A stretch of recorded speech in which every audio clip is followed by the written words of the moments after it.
Hi folks, welcome back.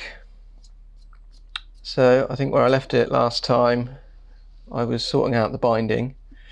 I've got that sanded up to 320 now, so it's nice and rounded over and smooth, and there's a nice clean edge going all the way around. And the next thing I want to do is seal the colour into both the neck and the top. And you can see here I've masked off the neck tenon and the neck pocket, and what I've done is I've just masked just inside where the neck joins the body. That way it looks nice and seamless. I don't want any kind of line appearing there where the tape finishes. It's visible, but obviously I don't want to do anything that's going to reduce the adherence of the glue once I go to set it in. That's why it's all taped off. So let's get it sealed.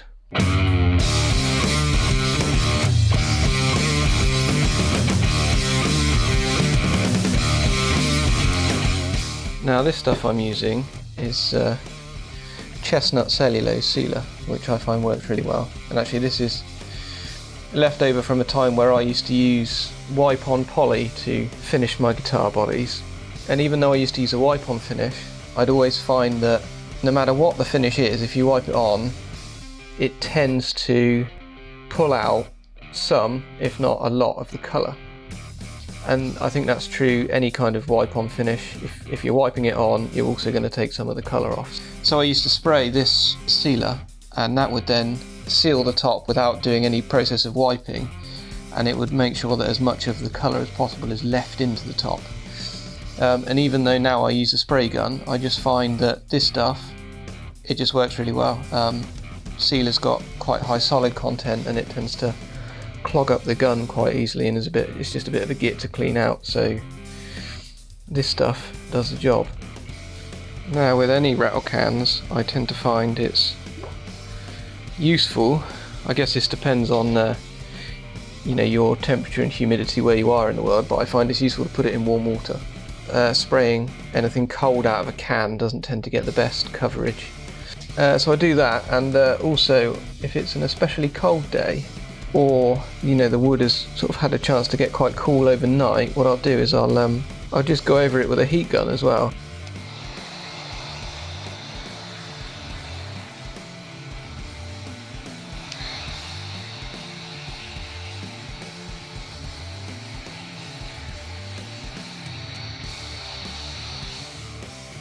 If the surface is cold, then the material that you're spraying over hardens immediately, and you tend to get a lot more kind of bobbling, orange peel, etc. So I tend to just warm up the surface that I'm spraying with a heat gun, and that just gives whatever you're spraying that little bit longer just to self-level before it hardens, and that just it's a lot less work when it comes to sanding and whatnot. So warm up the rattle can slightly, warm up the surface. How much of an impact that has is probably where you are in the world. If you're in Arizona or something and it's baking hot, and the surface is quite warm anyway, then it's not necessarily. But here in rainy Britain, it's never particularly warm apart from the height of summer, so I find it helps.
Now then, the sealer's had some time to dry. Taking the tape off.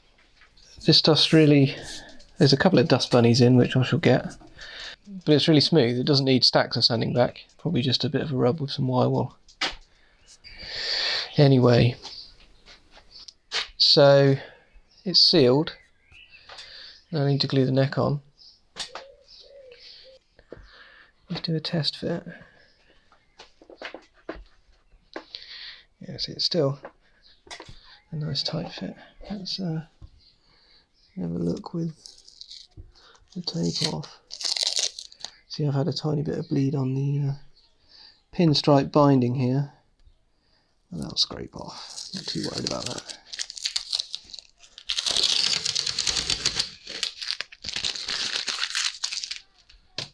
Hey.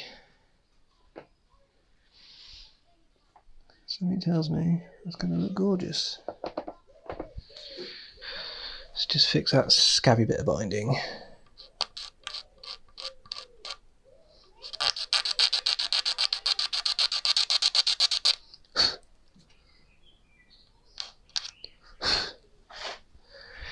I think there's an infinite amount of uses for a razor blade. They're awesome. No, it's like it never happened. Tight bond. Just got a bit of leather here, which will go underneath, and then that will protect the underside of the body. Is this one going to be big enough? So look, let's get as close to the body as we can without actually touching it. Yeah, that'll be alright. I could put one either side, I suppose. Ooh. I'm not even going to look at that. Now then, I routed this neck pocket weeks and weeks and weeks ago. So the inside of the pocket has started to oxidise slightly, so just a bit of 240. Just to rough the surface up slightly. Better for glue adherence, I think. Probably not as good for glue adherence as using a scraper. However, I'm not getting a scraper in there.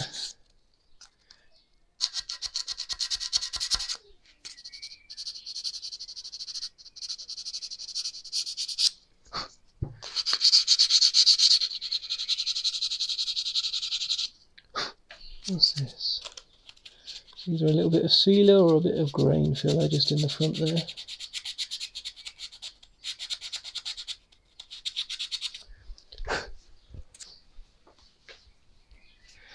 So I used a walnut oil based grain filler just to, well, obviously fill the grain, but just to darken the mahogany up slightly. I thought it might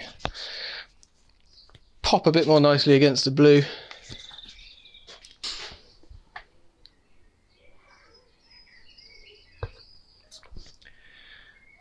Probably be better if you could see that. A little bit of glue, not much.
And then even with that tiny little bit of glue there, you can see all that squeeze out.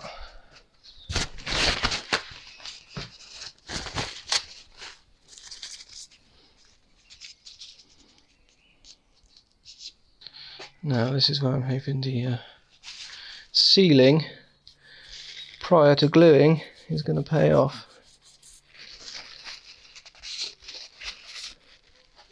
It's looking like it is. Glue squeeze out in mahogany, even if you've already filled the grain, can be a real pain in the arse. Any of that glue gets in there, it just, as soon as there's lacquer on it, it just stands out. So hot water, scrub the grain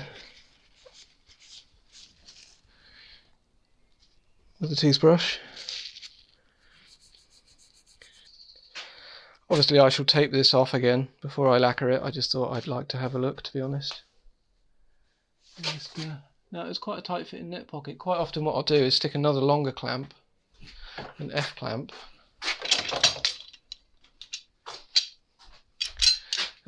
just a bit of cork either side, and use that just to pinch if there's any gaps, but I think it's pretty good.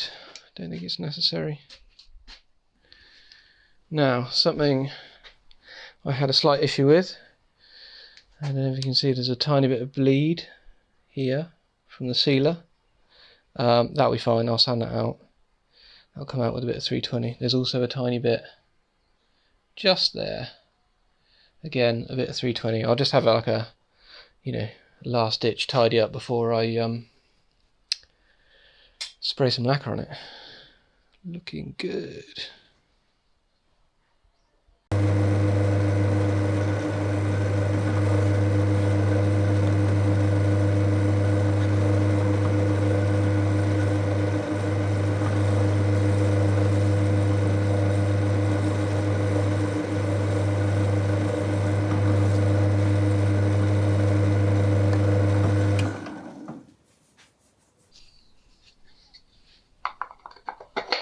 Ta-da! Now generally I don't really like doing any woodworking once I've got stain and finish on. Now in this case I didn't really have a choice because I was staining the neck and the top before I was gluing. Just seemed like the best route to go down. And I want to install the bridge prior to lacquering. And bridge installation is something I always do after neck installation. There's always a very small possibility for movement in the neck pocket when you glue the neck in. This is a fairly tight neck pocket, so I doubt very much that would have been an issue. However, we're going to go down this route anyway. Now this is the lower tack stuff I was talking about in part 1. So obviously I don't really want to pull off the colour if I can help it. Now that the neck's glued in, I'm going to draw a new centre line, and that's a centre line relative to the neck, not relative to the seam, although obviously in an ideal world they should be one of the same. So I need a new centre line that's relative to the neck. And that's quite easy to do just by sticking the ruler along the neck taper carefully.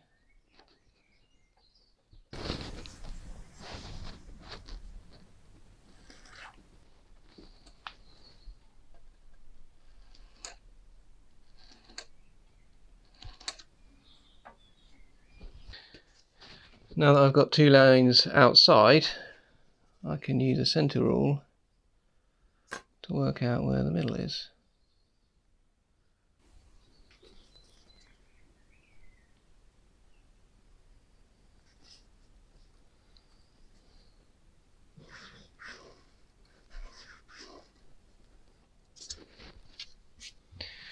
Now about 2 mil past the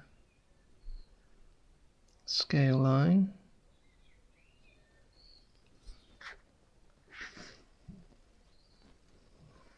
So this bridge here, the studs need to sit about 8mm past where the string ends. So the first string is going to end on 25-inch scale, so 25 inches, what's that, 635 plus 8. That is where I need to locate these holes. 8mm.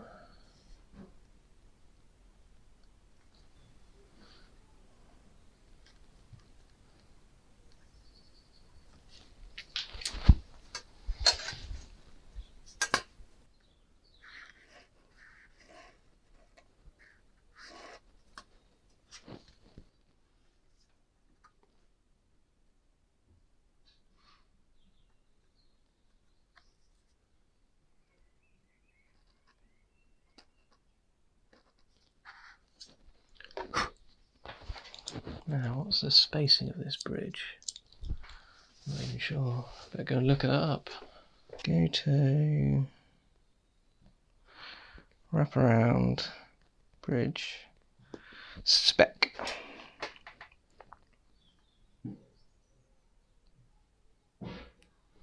Here it is.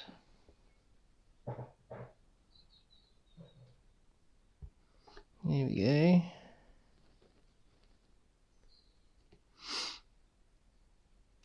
$82mm. So 82, 41 from the centre line, 41.01, that'll do. If you haven't got one of these, I highly recommend them. They make measuring so much easier, especially for this kind of crucial stuff, because these, don't you know what I mean, these wraparound one-piece bridges, it's kind of a one-shot deal. If you get it wrong, you need to plug and re-drill, which is no fun at all, believe me.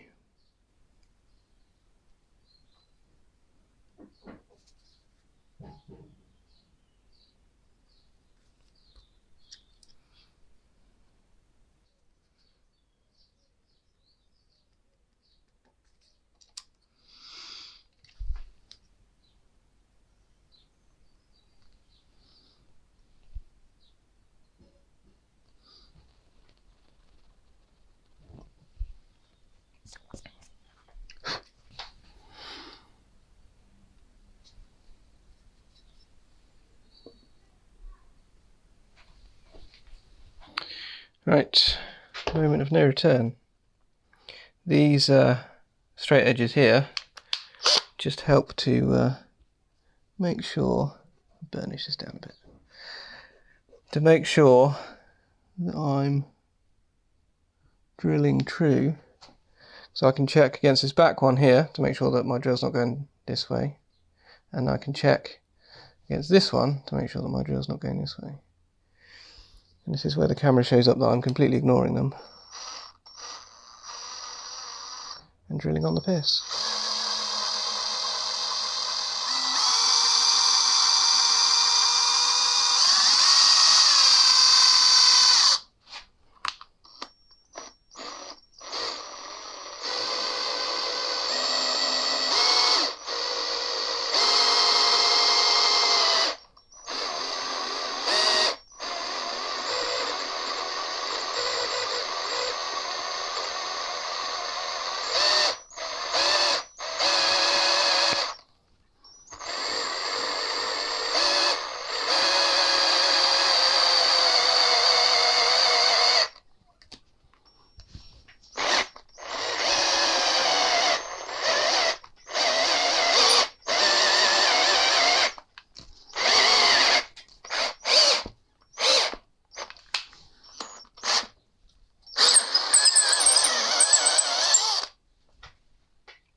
Let's have a look.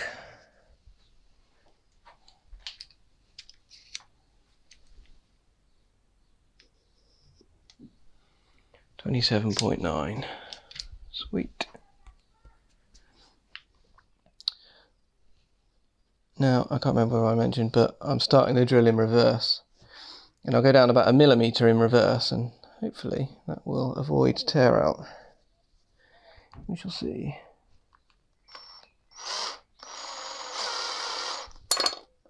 That's less than ideal.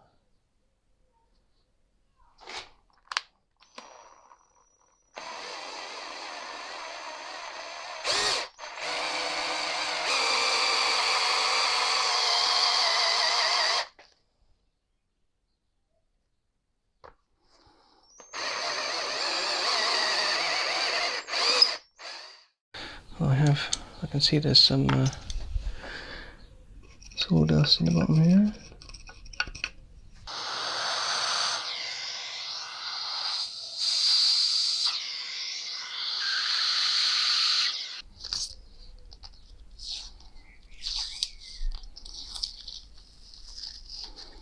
So far so good. Hey. Now I've jumped the gun a bit, I should have left that tape on because I need to drill. Good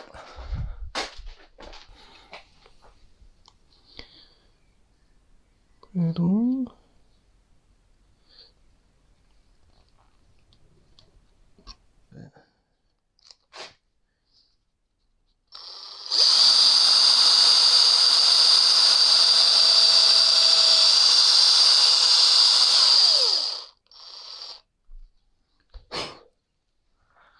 One hole for an earth wire. Got any wire anywhere? How's that crappy song go? You've got wires? Well, I haven't.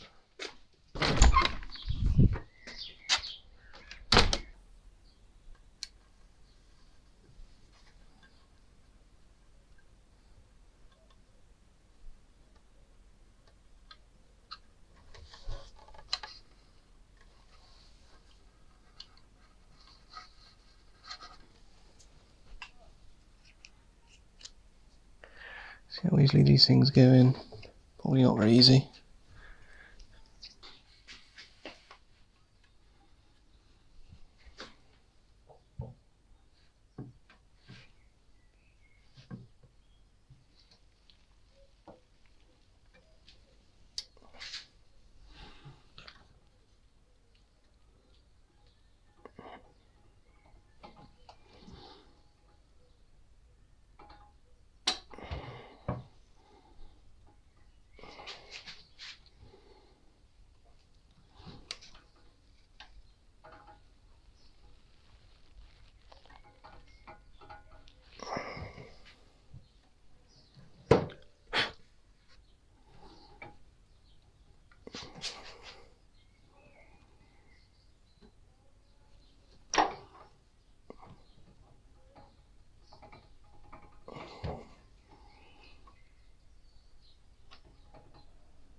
Now I'm sure you're cringing at my use of a drill press, but I need to sit them flush and I don't want to hit a finished body with a hammer, so that job works. Make sure they still go in nicely.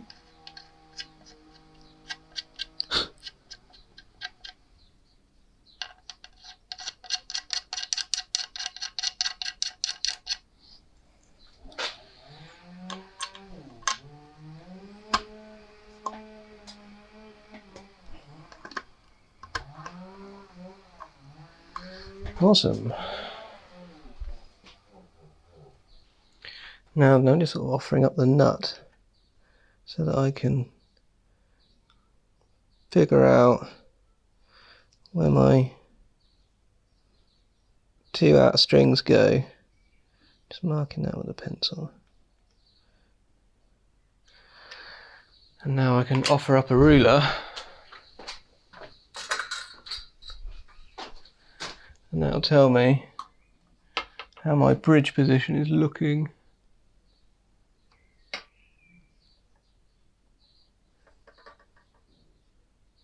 Pretty good on that side.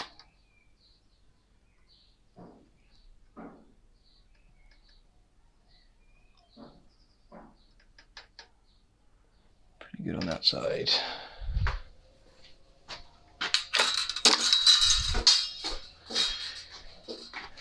Because this is not where you want to go wrong. Not to come this far and Realise your bridge is in the wrong place, that would be quite upsetting. And the other thing we need to make sure of is that the bridge is the right height relative to the fretboard. There we go. 2-degree break angle seems to be spot on. So the bridge is in, the neck's in, it's sealed, it's ready for lacquer. Once I've cleaned the marks from my grubby mitts off it anyway. Before I spray it, I wanted to talk quickly about the wood I'm using, because it's not the sort of the everyday maple you would expect to see on this style of guitar. You'd probably expect to see Canadian big leaf curly maple, that kind of thing. This is Eastern European maple I'm using, from Croatia specifically, and it doesn't have that kind of big flamey streaks going through it. It's got lots of very small flaming, and it also has this kind of metallic fleck you can see around here. Those are called modulary rays, and they're actually all over the guitar. And I think in part 1 I mentioned about it being quite difficult to tell what was a scratch and what was this fleck type stuff. Well, it's much more apparent now that it's had sealer on it. It's everywhere, and it has that kind of really rich kind of 3D look about it. And the thing I like about this is it takes stain really evenly. So this is quarter sawn, and this kind of fleck is unique to quarter sawn maple, and I think possibly oak as well. But it doesn't have the big kind of growth rings you see on a lot of flame topped guitars, and that means it takes stain much more evenly. You know, with the growth rings you see kind of like, just you could stain it a bright blue, bright purple, etc., and you get these kind of white lines in it as well, which is okay. But I just think that this to me is a really interesting piece of wood, and the pieces like this I've used before have been exactly the same. It's quite consistent, but what it does is it retains that chatoyance a lot more so than the plain sawn and the big leaf stuff, in my view. If I can see if I can. There you go. You got that kind of 3D ripple effect, and that'll be even more obvious once there's clear coat on the top, and also I think when I move it you can see a lot more of the kind of metallic speckle that I'm talking about. And depending on, you know, the colour of light you're looking at it with and the angle in which you're looking at it, those kind of flecks, they change colour as well. So yeah, this Eastern European stuff is really interesting wood. You know, it tells a different story really, which depending on which way you're looking at it from. Anyway, ramble over, let's get it lacquered. So this is my equipment I use for spraying. This is a all-in-one unit. It's an Erlex spray port and their Pro 8 siphon fed gun. And the reason I decided to go down this route, get an all-in-one HVLP unit, is portability more than anything. You know, this is about a square foot, if that, and I have a very small workshop, so it takes up a small footprint and I can just pack it away, and I don't need to worry about storing a big compressor that I won't use very often. And I only spray 1 or 2 guitars at a time, so this is this is overkill actually for what I use. I mean, spraying 1 or 2 guitars at a time, you could get away with probably a 1 or a 2 phase turbine. This is a 3. You could probably paint an entire house with this and it would be absolutely fine. Not that it's ever going to paint a house, but you never know. So I'm using some Morals pre-catalyzed lacquer.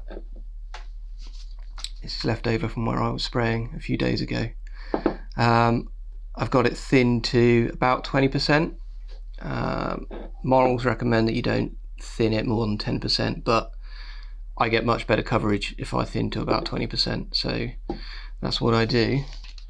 So whenever I pour this stuff from any one container to another, I always put it through one of these nylon filters, and I just make sure there's no bits of stuff that isn't the stuff I want to spray in it. You'd be surprised how little it takes to clog up a spray gun. and then you end up with runs and spluttering and all sorts. Hopefully I've got enough in here. Hello and welcome to my state-of-the-art spray booth. As you can see, it's comprised of a 7-foot stone wall, a hanging basket bracket and some cobwebs. Nature's fly filters. In all seriousness, I'm sure some veteran sprayers will be looking at this thinking this is terrible, but it's fairly well sheltered. This is right next to my workshop, so you see the odd fleck of dust blow past, but the thing I find with cellulose is it dries so quickly that there's not a lot of time for stuff to land on it and get stuck and contaminate the finish, so it works for me. So I'm just using the hose of my turbine, and well, it's essentially a compressor. It does a good job of blowing the dust off, so I'll make sure it's completely dust free. I've already wiped all the surfaces down with some mineral spirits, and that's made it all clean from my mucky fingerprints.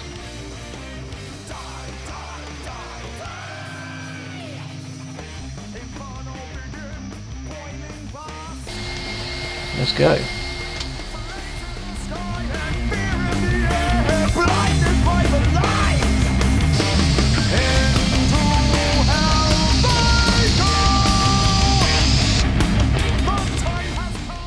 So I think I said before, I tend to normally oil necks with my guitars, so holding the work while spraying is a lot easier, but I had to plan out how I was going to spray the thing so that I'm not touching anything.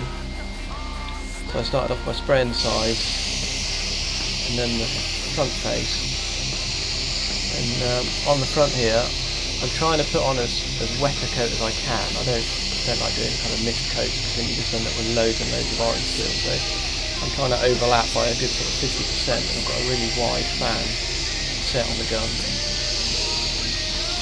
The pressure's probably set a little bit too high, but I don't actually have a means of controlling that on this gun. In an ideal world, I think I will probably end up moving away from this gun and getting something gravity fed and having the pressure gauge on the gun itself so that I can spray at a slightly lower PSI than I am. But this is working.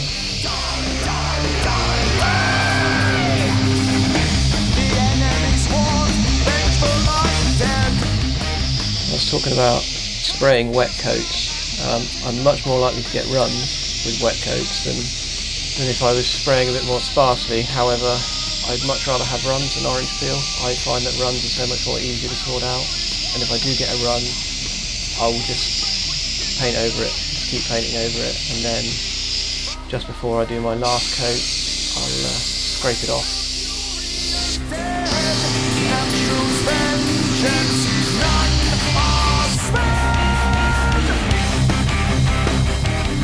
So now that I've done all the body, moving on to the neck, and I figured it'd be easiest to start with a headstock and then do the heel and then get the shaft of the neck sprayed, and then don't touch anything.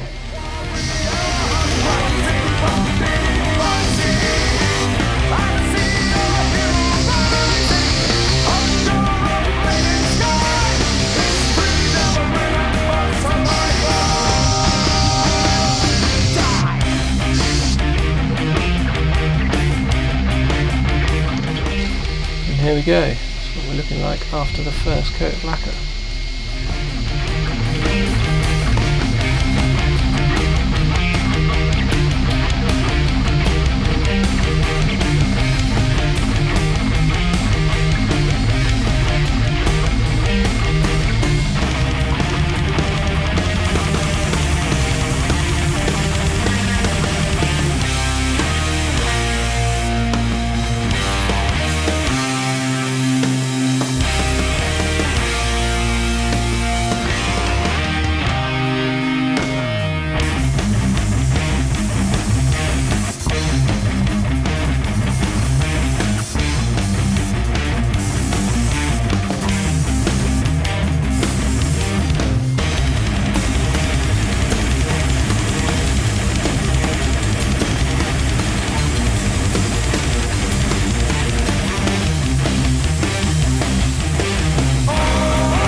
every new guitar needs a name. So I'm just gently roughing it up with a...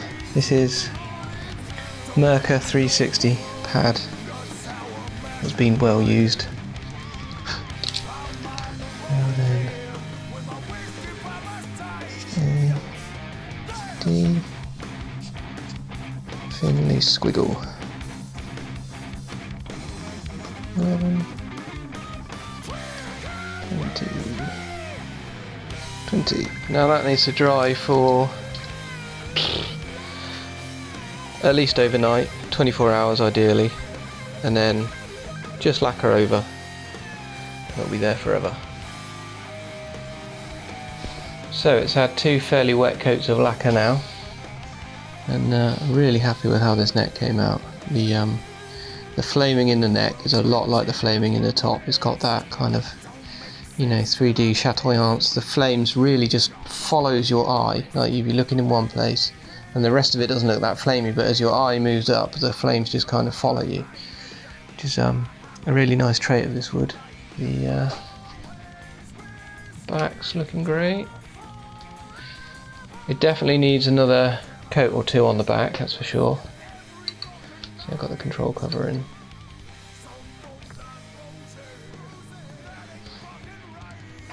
I think I didn't quite get as good coverage in the very middle as I got around the edges, and that's, well, you would have seen on when I was spraying it, I pay extra attention to the edges.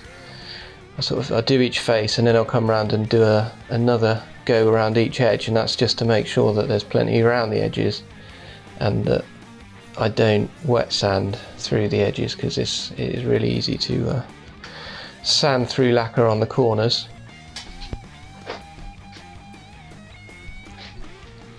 There we go. See just how figured actually this piece of mahogany is. I say mahogany, this is African mahogany, or Kea, which it isn't mahogany at all, but it looks remarkably similar to mahogany, and to be honest, tonally. Now then, onto the body. You can see I got some orange peel, not huge amounts, I'm not going to have to do a huge amount of work.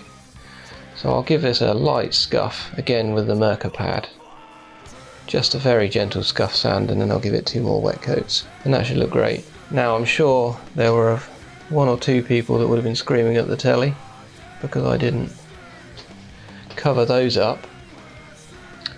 But the thing is, as soon as I screw these in, if there's any lacquer in there that's gonna, you know, hinder an earth wire, then screwing that in is just breaking the lacquer off, and I can just stick a vacuum in there, so it saves me bothering to tape and carefully scalp a little hole around there. And I like to seal everything with lacquer, so these pickup cavities, these holes here, you know, all that wood has lacquer in them now, so if any water runs through when I'm wet sanding, you know, obviously I'll wipe it off as soon as I can, but I'm not so worried about the water then seeping into the wood, causing expansion, lacquer cracking, etc. I just find by sealing them off, I'm reducing risk, and it's less work to do taping things off too, so it's all good. Right guys, I'm going to leave it there.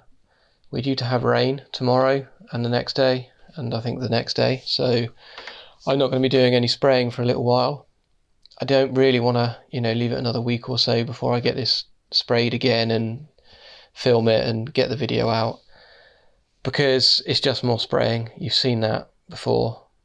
I don't want to go over the wet sanding and the buffing, because there are stacks of video of that on YouTube anyway. I don't think I'll be saying much that hasn't already been said. I might sand through and swear, so you don't need to see that. This little 2-parter was really just me going over how I'm managing to get the finishes that I've been aspiring to get for quite some time. In, you know, this is a little workshop. It's essentially a 6x3 garage, which I've been gradually turning into a workshop over the last few years. But hopefully this shows that you can get good results with minimal tools. So I'm going to be getting on with the DC build series, which I know has been neglected quite a bit lately. I've got next to carve, set, grain filling, sanding, all that kind of stuff to do. I'm planning on making my own grain filler, colouring it in order to stain the bodies. So that should be interesting, hopefully. Thanks to everybody. Got something in my eye. I've been wearing contact lenses while I was spraying because where is it? Sorry, digression. Full face mask, stop me getting lacquer in my eyes, etc. If you wear glasses, this is a first world problem really. So I wear contact lenses while I'm spraying. Don't really like wearing contact lenses, they hurt my eyes. I've also had a couple of beers, it's probably something to do with it.